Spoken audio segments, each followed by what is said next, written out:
إن الإحداثيات التي وجدتموها وزرعتم الشتلة فيها مهمة جدا.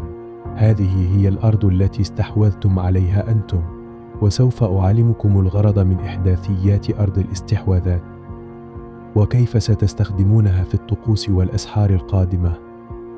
قوموا بتنزيل برنامج من أجل العثور على إحداثيات هذه النقطة، وخذوا صورة من الأرقام الستة في داخل البرنامج. هذا أحد الطقوس المتبقية لكم، وسوف تساعدكم هذه الأعداد بشكل كبير في المستقبل.